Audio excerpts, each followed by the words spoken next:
In a world we are living in today where it is full of fake teachers, fake wealth, the likes of the Instagrams and all these other social media where people are just showing what they are not living and or what they are aspiring to live as if that's what they are today. The real thing that we should be asking ourselves is what is really fake and not fake. Robert Kiyosaki wrote a book which is called Fake, and this book has been around for a while, and it really speaks to me more around fake teachers. People who are out there teaching whatever that they are teaching, and one of the examples, it even boils down to people who teach what they don't practice and saying that this is some kind of hypocrisy. And in this whole world now where we are in, which is almost like everybody, or should I say, the masses is that's where they are, or the teachers, they teach what they don't practice. So how do you then know, particularly to people that are younger, within their earlier years of starting off, how to get into wealth? Is being rich or wealthy all about the Rolex, all about the flexing of the cars? What is it, or is that fake, or is it not fake? Right? I got to speak to somebody here at the TJ Tribe, and I am called TJ. He is called JT, right? And he got to actually speak to us. There's a young guy coming up. He's just trying to find his own game. And he spoke about how he got to find the tribe. And over and above that, how he then obviously started to identify what is fake and what is not. Now, after chasing what I want to call success solo, and obviously trusting the surface level of advice, and this is basically people that would say, hey, you can do this, you can do this, but they don't practice some of those things. And we see them all around. He finally found the difference of what real strategy, real mentorship, and a real community here at the TJ Tribe. So today he is going to be sharing some of his lessons. And we asked the question in the tribe, because I think he's probably one of the youngest guys in the tribe from an age perspective, but he's done quite a bit. But from an age perspective, I asked him the question to say, bro, if you were to look at your younger self, and let's say you're 20 years old, with what you now know today, and you have been journeying with us within this time, what are the things, the mind shifts that you'd want to tell your younger selves? What are the technical skills that you'd want to tell your younger selves to go and learn? And this video is full of deep insights. And he dives in deep into the foundations of what we believe in here, which is faith, family, and obviously the structure that builds real wealth. Or should I say that what it requires for you to build that. So if you're one of those people that are left lost in the noise of everything else, you're seeing that they're doing that, you think that's what they need to be doing, and you're trying to find an anchor for yourself to say, how best do I start? This video, I'm sure it's going to bring you clarity. And here is what JT's video is going to be teaching us. And let's plug in. I'll see you right at the end of the video. My main theme is actually focusing on what I'll tell my 2020 self. In as much as it's saying 2020 self, but I'm just going to be reflecting on some of the things that I've got to know and discover.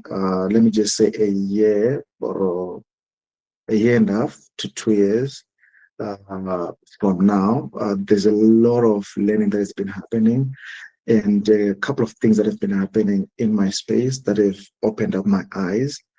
And there's certain things that I wish I had actually known earlier on, but like what TJ was saying, it's at times different things actually happen in the right time, and I believe everything happens for a reason, and I believe also that God's timing is actually the right time. So There are a couple of things. Let me just say, this is more or less like a letter that I would actually write to myself or to my past self or my younger self. So it stretches back going all the way to my earlier years as a young man. I feel like that there are a lot of things that I know now. Okay, not to say that I've actually arrived. I'm not yet there, but I still believe that there's been a lot of learning. It's been a very informative journey, and I would really have loved to know these things way back, right? So it's just about my brief background, and then I'm going to just touch a bit on my real estate journey. I won't get into details with regards to what I've actually done so far, but maybe I'll just mention in passing, and then highlight lessons I wish I knew earlier, and then skills I believe everyone should build.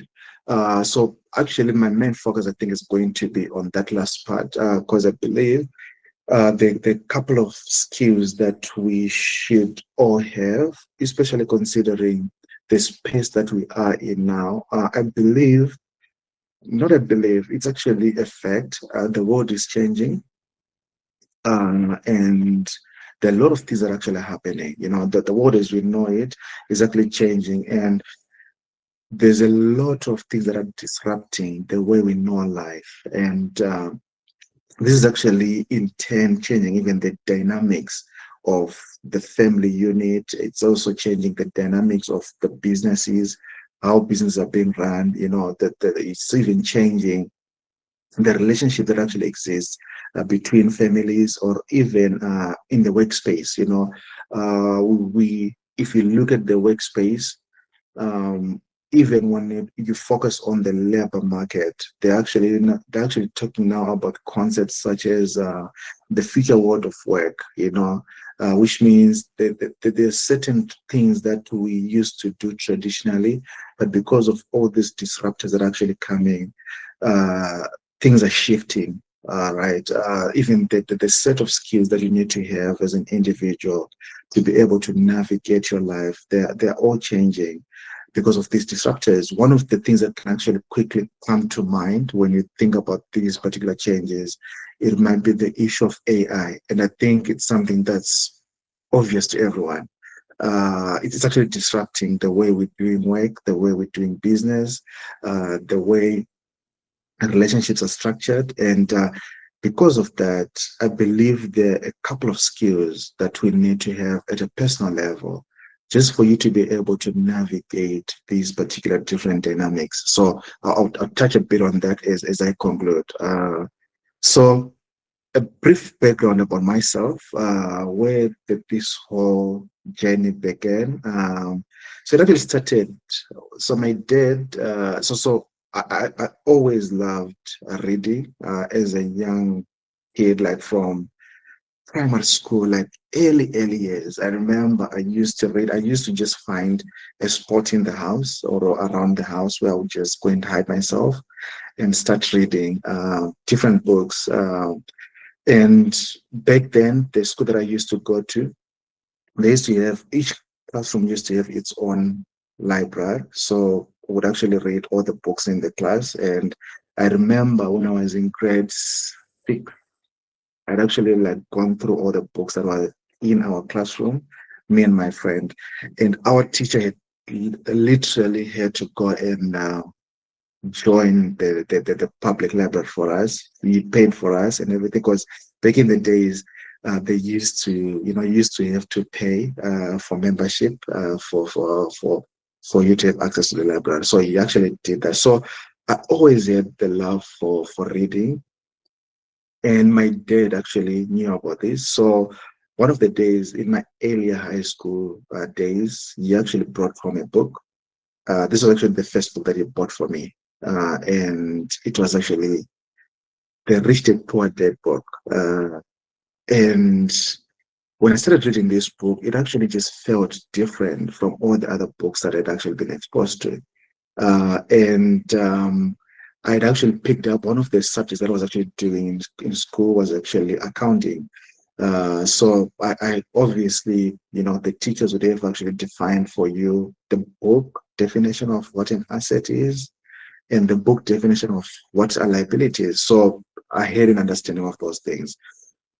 But when I was reading this book, Robert actually had a different way of defining what an asset was. And it really struck me because it was really interesting the way he was actually putting it across.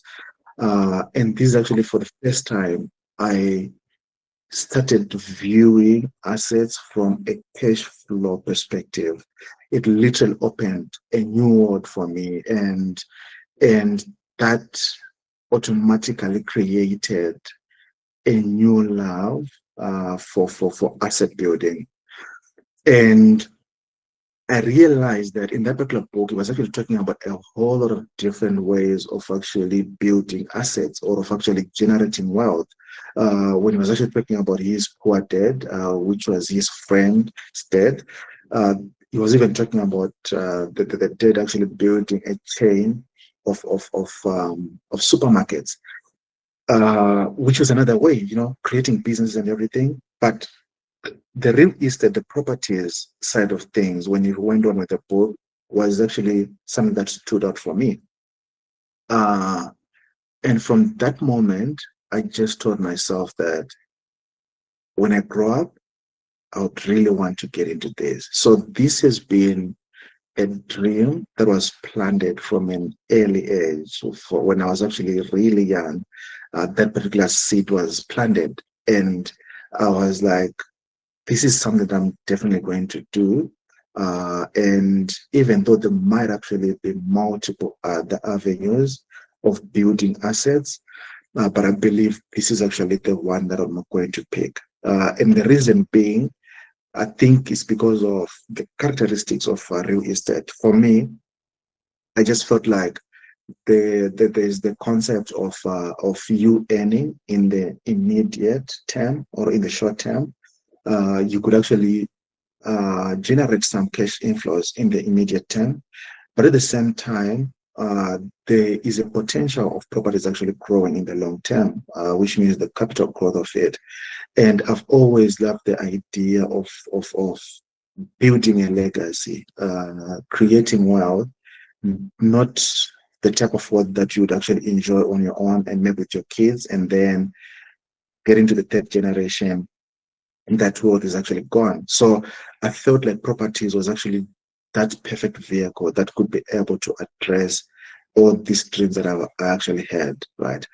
But even though this particular seed was planted at an early stage, but there was still some limiting beliefs that I still held. I didn't realize. The reason why I'm saying a letter that I would actually write to my younger self is because in as much as an amazing seed was planted in me, but there was still a lot of limiting beliefs that I still held.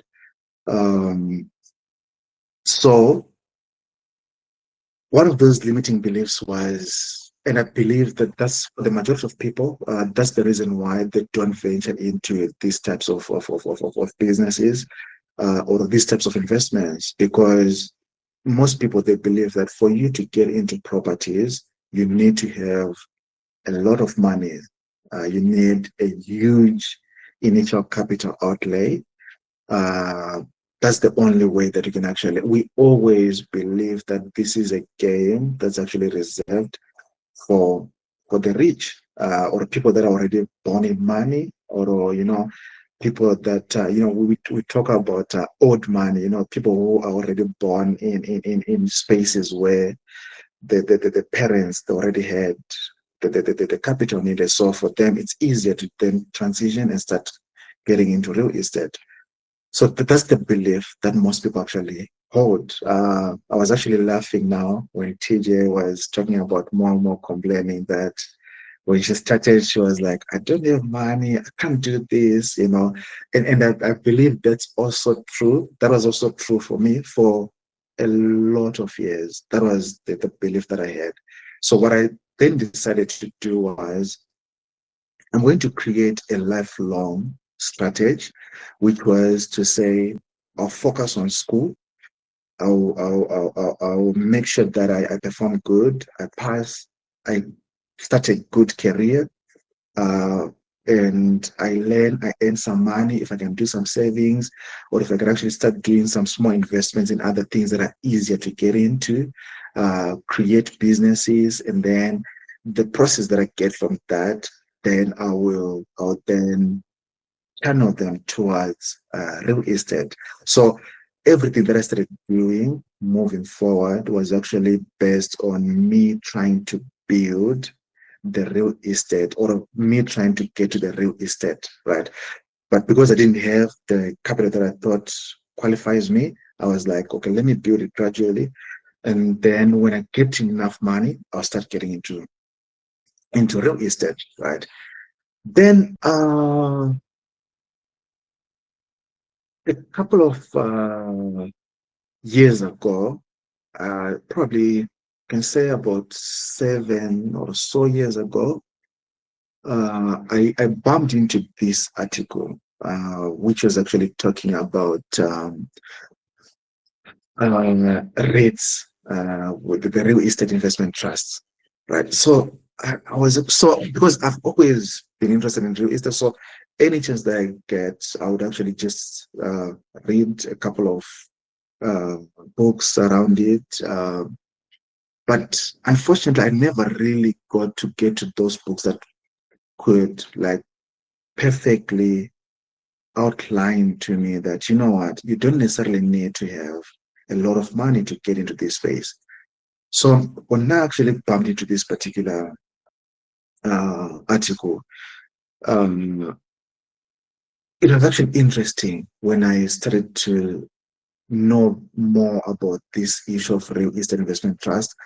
And for the first time, that's when I started getting an idea that it's actually possible to get into this space without you having a lot of money. Why? Because the way the rates are structured, it's more or less like you buying shares in company, the normal way that people can actually buy shares in companies.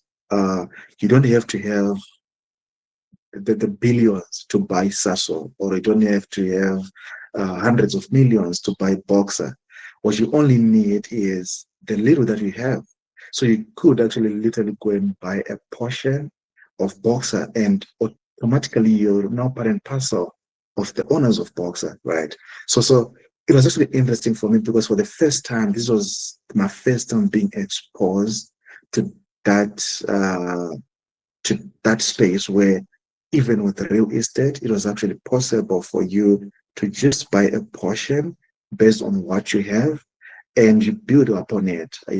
So I started actually doing that, buying into some small, when there's a particular development that's actually happening, I would actually tap into some of those, and then I buy a small portion of those, not a lot of those. So I did a couple of them. I bought a couple of them. I bought a couple of them.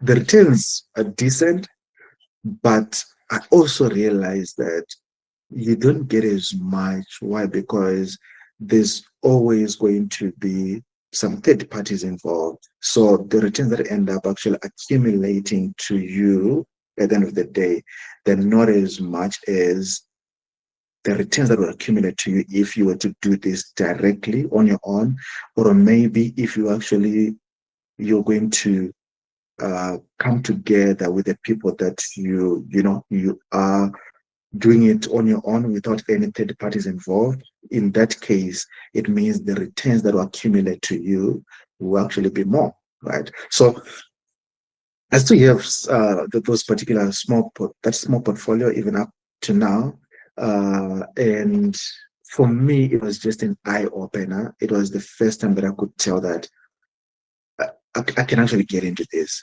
right? Uh, so, but one thing that actually struck me was the fact that all this time, until I got to that point where I was exposed to rates, I thought I knew stuff. I thought I'm someone who's well versed with the real estate, but that just showed me one thing. It actually just proved to me one thing, that there was actually a skills gap Uh, and it made me realize that, because I think you know that concept where we say there are known unknowns, right? Which means there's certain things that as an individual, you know that you don't know, right? Those ones are better because you can actively start making a plan of how to know more about those unknowns. Why? Because you are aware that you don't know that stuff, right? So, for example, I can actually know that I'm not good with rocket science. Why? Because I know that there's something called rocket science that exists. So I know that I don't know it, right? But if I'm really interested in it, it's something that I can actually start working on, right? But the most dangerous unknowns are the unknown unknowns, which means stuff that you don't even know that it exists, which means there's no you're not exposed to that whatsoever. So you can go all your life thinking or assuming that you know stuff without realizing that you don't know, right? And this is the case with the majority of people. And this is simply based on the concept of how we define the world.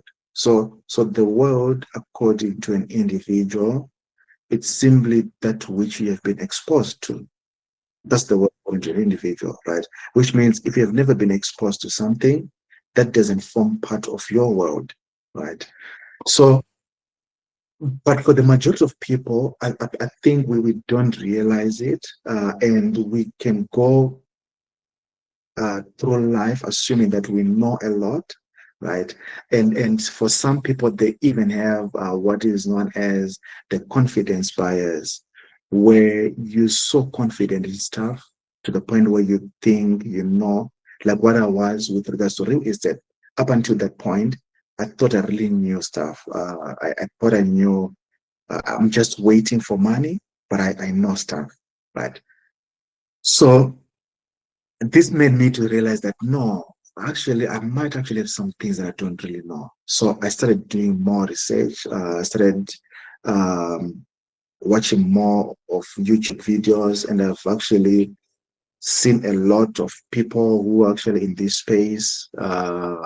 Who some they train, some they create content and everything.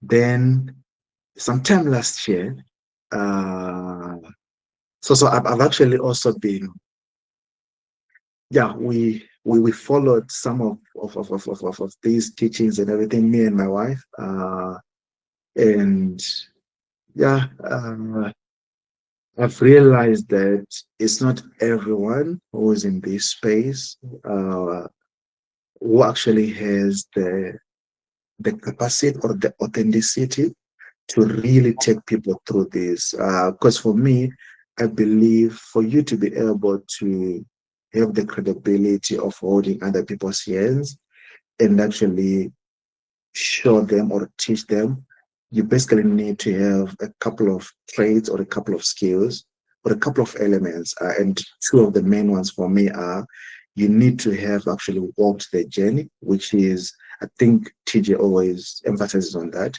to say you can't, this is not theory, this is not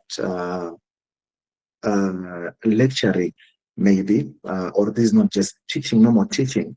Okay, I'm not trying to bash on teachers or anything because I'm a teacher as well. I do a lot of teaching. I'm a lecturer and I'm also a corporate trainer as well. So with that type of training, you can actually have, when you go to a business school, you get a lecturer who's actually training about business, but this guy is never opened even a single business. It's simply based on his academic qualifications. But nowadays, they actually try to make sure that whoever is actually running classes, they have at least a bit of some experience about what they're talking about. So you realize that there's certain topics or there's certain subjects that you don't really need to have the experience for you to be able to explain the concepts to other people.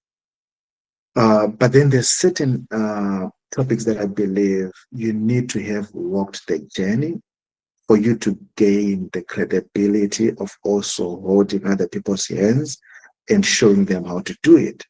And for some of the people that I was actually saying, I could tell that, okay, they have an idea of what's happening, but it doesn't seem as if uh, they've actually walked the journey. That's the first element. The second element that I feel like it's very critical, it's the empathy. There has to be an element of empathy. If you are a teacher and you are working people, you're holding people's hands, you need to have a part of you that helps you to relate to the audience that you're actually taking through the journey. You need to be able to put yourself in the shoes of the people that you're actually training. Why is that critical? That's critical because when you're doing this, I believe you are, in as much as you're also growing as an individual, but you're serving. So which means when you're serving, you need to be taking consideration of the people that you're serving. So those two elements, in some of the guys that I've actually seen teaching and training and trying to mentor and coach people, I believe those particular elements they lack in some of them.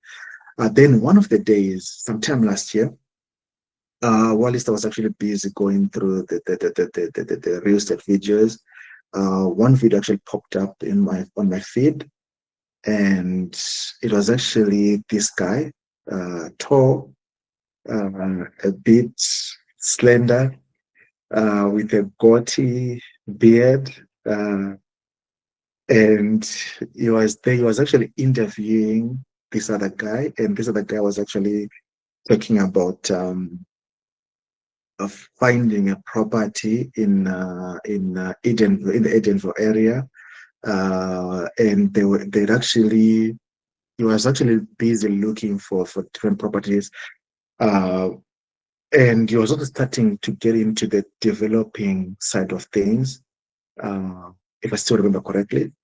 Uh, and they'd actually checked some properties around, I think it's which other area, I'm no longer sure, but then they ended up finding an old house in Edenville area, which was actually abandoned. I don't know what was actually happening there. There were even some homeless people who were staying in the property. So he then managed to get the owner of the house, and then he ended up actually developing, I think, a couple of units, and he ended up being able to sell the majority of the units before they were even done with the whole development. So that video was actually really interesting. The main things that actually stood out for me in that video was actually the interviewer, uh, and it was actually TJ. But what caught me, what stood out, and I think I've actually had this conversation with TJ, I've actually told you, like what struck me compared with all the other videos that I actually seen before that was I just felt like it was authentic. You know how with most guys who are in these spaces, they have this vibe that feels like, I don't know if you see like with your trading guys who are into trading and everything, how they try to create this superficial vibe to just show like things are fine. We are we are prospering. I'm the one who's actually uh, winning. So if you really want to win, you have to be with me. It wasn't there. That vibe wasn't there. I could tell it's not fake. I could tell that it's actually genuine. It's just natural. Someone is actually. So I started actually scrolling. I clicked on the channel, and then I realized that it was actually a series of videos that was actually being run by this guy, and it was actually about my best property.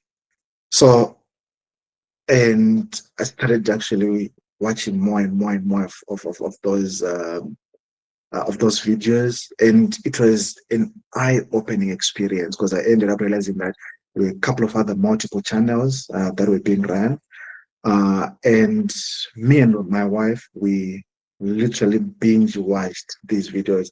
And I still remember the other day talking to my wife, and I was like, feel like I really need to reach out to this guy. Feel like he can be able to coach me. I really have a couple of questions that I need to ask him. Right? This was before I realized that uh, he's actually into this. He actually runs a community, which is the TJ tribe. And we're actually talking. I was like, I wonder how I can actually be able to get hold of him. And then I was like, okay, let's go and search for him on LinkedIn. And I remember going on LinkedIn, searching for TJ's name and everything. And I sent it and I said, this is how I was actually introduced to the TJ tribe. I reached out on LinkedIn, and then I saw there was, I think, an email that was actually there. If you want more and everything, then I sent an email. That's how I connected with TJ. And boy, oh boy, was I wrong when I thought I knew a lot of stuff in the real estate space. I was so wrong. So there are a couple of things. The moment I joined the TJ tribe, there are a couple of things that I started actually learning, a lot of them. So in the next couple of slides, I'm just going to briefly touch on some of the things that I've actually got to know, and it's still a learning process. I'm not yet there. It's just that even at this particular point in time, I'm not where I feel or I wished I was. Like about 1.5 years ago, or a year ago, when I first met TJ. There's a lot that I thought I would have achieved by now. But life happens, and there's actually a particular something that actually happened in our family, and it kind of like derailed our progress. So we're not really where we would have wanted to be a year later.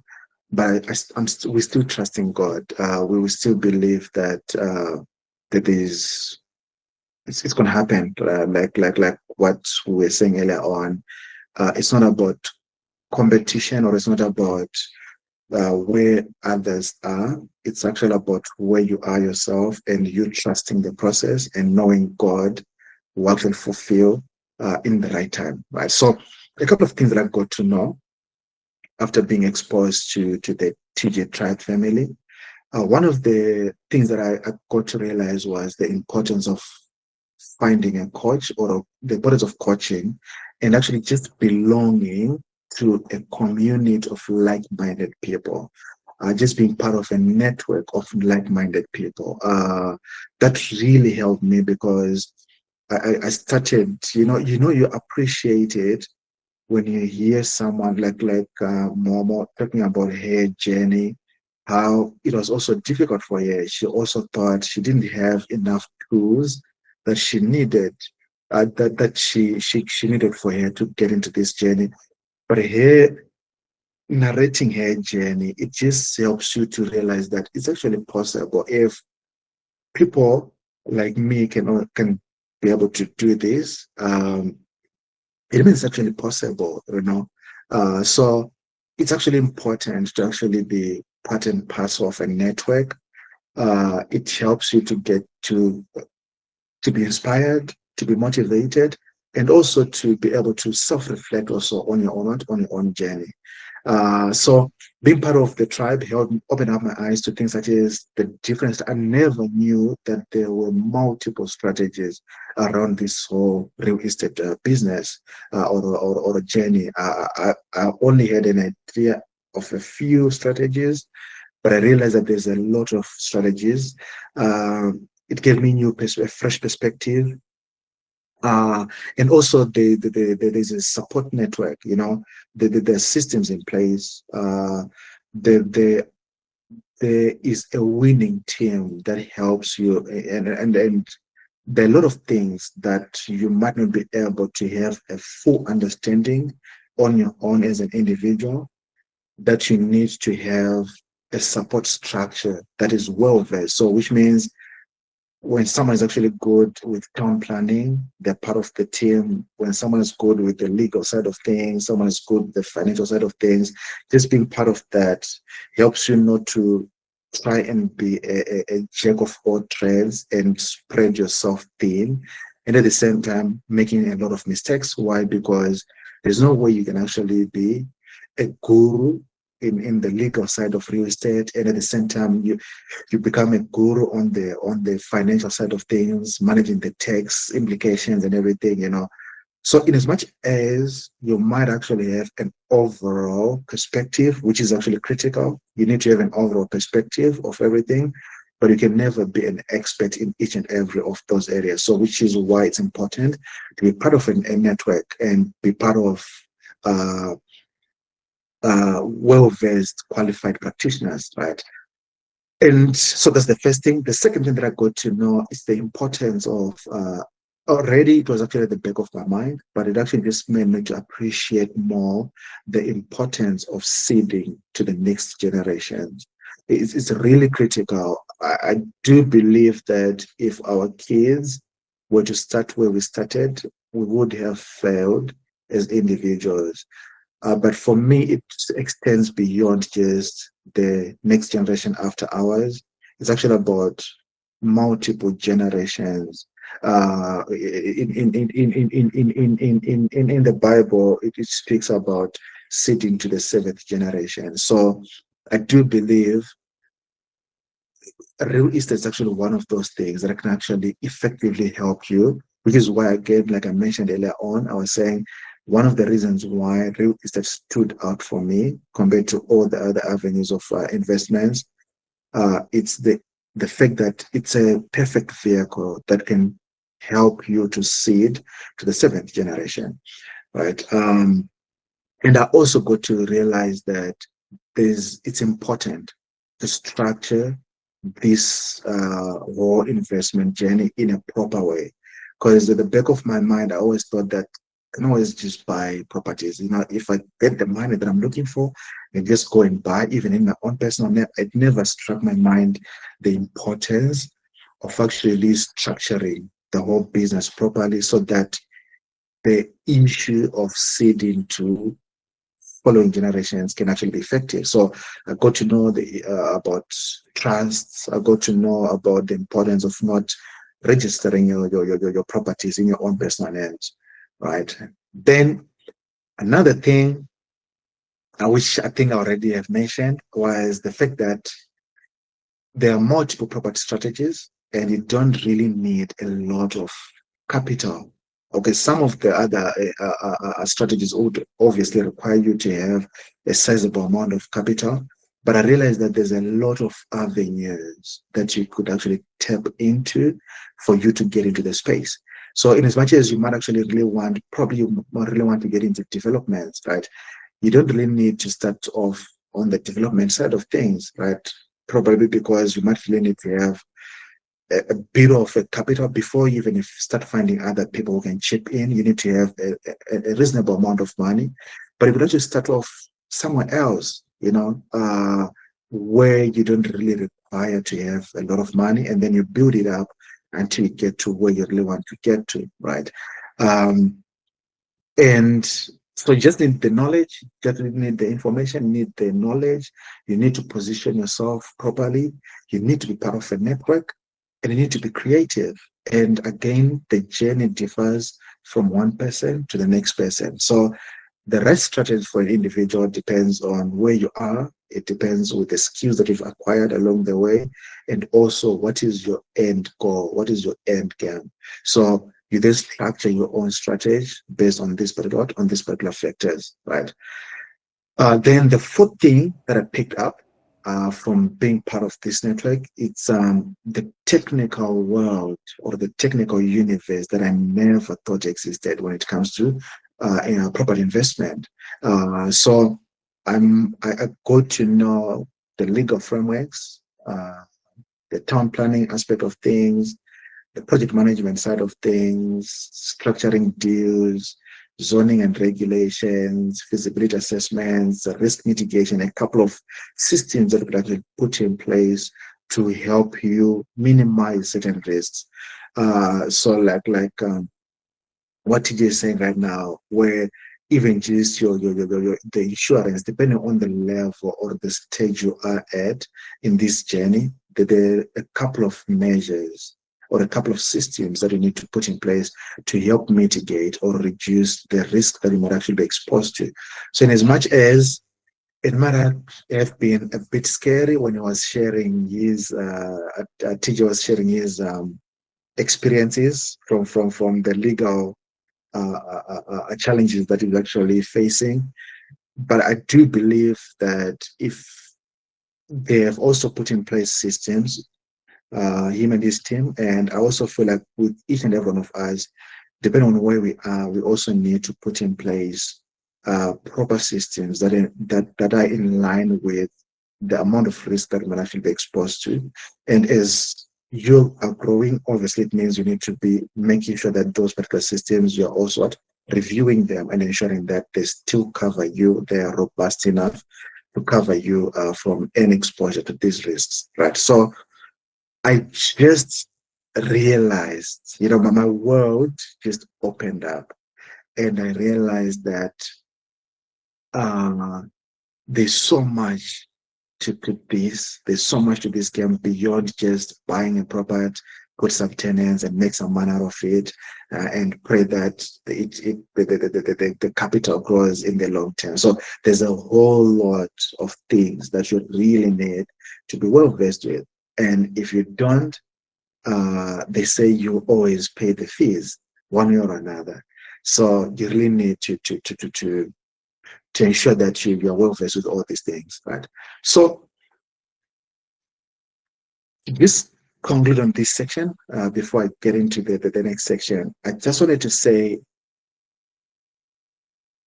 so what I felt when I first saw this interview of TJ and how refreshing it was and everything, it's the same. The pattern was actually continuous, even when I then got introduced and became part of the TJ tribe. So at the back of my mind, even we were actually talking about this again with my wife. At the back of my mind, I was thinking I was just going to get here, and then we're going to be given the tips of how to make money from, how to invest and how to make money from real estate, just, and then that's how it's going to be like, that's what I thought. And even when I wanted to reach out, I wanted to really just ask about, okay, what is the best strategy that I'm supposed to just follow? Okay. And then when I got here, I heard them talking about relationships with your kids. And I'm like, TJ, I want to make money from real estate. I heard them talking about your health, um, how to eat health, how to incorporate exercising. And I realized that there's a whole set of pillars, uh, the majority of which are at the back of my mind didn't really have anything to do with the actual real estate and making money from real estate. But it was actually just amazing. And I started realizing that for you to be able to make money through real estate, you need to have built a strong foundation, right? If you need to build any structure or if you need to build any system, there has to be a strong foundation upon which you build on. And you making sure that you have a good relationship with uh, your spouse, with your kids, with the people in your circle, you ensuring that you are healthy physically, right? Because what point is it for you to build the world, but you can't be able to even enjoy it? It doesn't even make sense. What point is it for you to to actually be successful and money is coming in, but you are having fights every day with your spouse or with your partner every day, then there's no point. It defeats the whole purpose. So I realized that it's not only about the making money part of it, it's also about the type of foundation that you build first. And when that is right, when that is right, it therefore means it becomes easier for you to get into what? Into the making money part of it. But first things first, let's build a strong foundation based on those pillars. Then once we're good with that, we can now be able to explore how best we can actually make the money, right? So those are the things that I actually learned and that I got to know in these past couple of, let me just say, months, or let me just say years.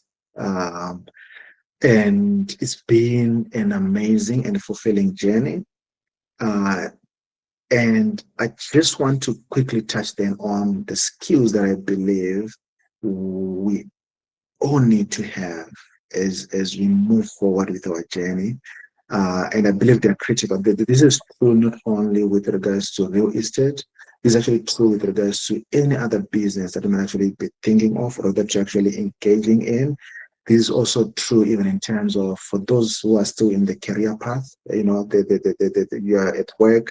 These skills that I believe they're very critical. The first one is actually curiosity. Um, be someone who's open-minded, be someone who is curious, someone who's always trying to find out more. So if there's something that actually you come across that you feel like it's interesting, ask questions, explore. They say curiosity killed the cat, but I actually feel like curiosity actually served the cat. So be someone who's curious. But don't just let the world pass you by. Explore. This actually helps, or it actually opens up doors for learning. It actually helps you to grow. When we are born, we are always born with that curiosity, the childlike type of curiosity. They're always exploring and everything. But as we grow up, the system tends to cut that trait, and we kind of directed in one direction to say, okay, this is where you're supposed to go. And that's sad for the majority of people. So I believe we need to go back to that childlike type of curiosity. This helps you to grow and to learn more. Number two, learning agility. I believe we need, especially nowadays, like what I was saying, the world is changing. And the most interesting fact about that is it's changing, but it's not only changing. The world is actually changing, and it's actually changing at a fast pace. It's actually amazing if you reflect on it. Justin Trudeau, the former Prime Minister of Canada, at his 2008 Davos address, he said, the world is changing at a fast pace, right? And he said, the pace of change has never been this fast, yet it's never going to be this slow again, which means from here moving forward, the pace of change is going to be so quick. So as an individual, you need to combining curiosity with learning agility means you're someone who's actually flexible. You are able to learn and learn and relearn on the go, which means when you learn today, there are certain things that the next couple of years, they may no longer, or a couple of months, they may no longer be relevant or they're no longer serving you. You don't have to hold on to those things. You need to learn how to also unlearn, right? And relearn new things that can actually serve you depending on where you are in your journey. So you have to be learning agile. You need to be flexible. You need to be adaptable, right? Real estate changes. The principles might still stay the same, but remember, markets can change, regulations can actually shift, circumstances may actually change, even at a personal level, your circumstances might actually change. So be someone who's able to also change. As things are changing around you, you're able to adapt in line with those particular changes. So why is this critical? Because agile learners, they stay ahead, right? Then the the the the, the third skill that I believe it's also critical, it's actually cultivating what is called a growth mindset. Some of these things you can always go and read more about them. It was just a matter of me trying to trigger your curiosity around these things, but it's stuff that you can actually go and I think some of you might already have been exposed to these things. But cultivating a growth mindset, which means why is this important? Because one thing that we've is everything starts from the mind. It all starts from the type of mindset that you have. Your beliefs or your perspectives about something from the mind, it then shapes how you behave and it then shapes the results that you end up getting. So it's more or less like a self-fulfilling prophecy. If you believe that it's difficult to ride a bicycle, it means you're never going to attempt trying it, and it means you're never going to be able to ride the bicycle, which means in your world, it's really difficult to ride a bicycle. But if you start off from a perspective of saying, I can try, I can see it might actually be challenging, but I'm actually going to try, right?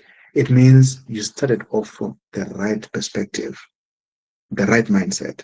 And it means you're going to attempt. It's going to be difficult, at times when people will be holding it for you while you're still trying, and then they leave you, you pedal a couple of meters, you fall, you stand up again, you try again. Why? Because the mindset was right from the onset. And it means it leads to a certain pattern of behaviors that's actually supporting that mindset. And then if you keep on doing that, you get to the point where you end up being able to ride the bicycle, which means you get the results that are based on where you started off from. So it's critical to have the right mindset when you're looking at the different things that we're dealing with, even in this business of real estate. You need to have the right mindset. I think I can link this back to that concept of trusting the process, having the faith, and having the right mindset. So believe that you can grow, believe that more doors can open, believe that it can be done, and start backing that up with the right action or with the right course of action. And any skill is learnable. Any skill is learned and learnable. Of course, there might actually be certain people that are born naturally with certain skills, but this concept of the growth mindset, it actually says if you put in an effort, even though you might not be naturally talented in a certain space, but if you put in the work, you put in the effort, you'll gradually get better at it. It's based on the scientific explanation of that is actually based on neuroplasticity. You can go and read that more on that if you want. But the concept of growth mindset, it was actually popularized by a lady known, she's actually a professor at Stanford University. Her name is Carol Dweck. Uh, you can go and read more on that as well. So there are two types of mindsets. There's people who've got a growth mindset, and they've got people with a fixed mindset. And a single individual can also hold a growth mindset towards certain things, and you can also have fixed mindsets towards certain things. So the idea is for you to cultivate a growth mindset across a wide spectrum of things. So that's another skill that I feel and believe is very critical for individuals as we move forward. And then the issue of actually receiving feedback. I think, and I strongly believe that it's important as an individual to have people in your life that have got the capacity to give you feedback. If you still remember, we spoke about the unknown unknowns, which means as individuals, we have certain blind spots. And we might never know about them until someone who's observing from a distance can be able to point them out to us to say, hey, there's something that I feel like you might not be aware of, or there's something that you're doing that you can actually do better this way. So you really need, this is true at a personal level, in your career, at work, with how you manage your relationships. You always need to have certain people or certain individuals in your life that are able to shine the light on some of your blind spots. It's very critical. Feedback is really critical. That's actually how we grow. If you don't have people that speak in your life, that show you those blind spots, it means you are going to lead your life thinking that you're doing the best that you can, yet there's a lot that you can do better. So I do believe it's really critical. And at times, people, by our very nature, most people, they don't like feedback. The reason being, we run the risk of people actually telling us the truth. And in most cases, we don't really like the truth. But I do believe it's important. If it's actually part of growing, accepting that you're not perfect and allowing people to show you areas that you can actually develop or work on. So one of the skills that I feel like it's very critical, it's actually the ability to receive feedback. The ability to receive feedback. And at times, even though there are no people that are coming forward, you need to solicit the feedback on your own. You have to go out there and actively seek for the feedback. Good point.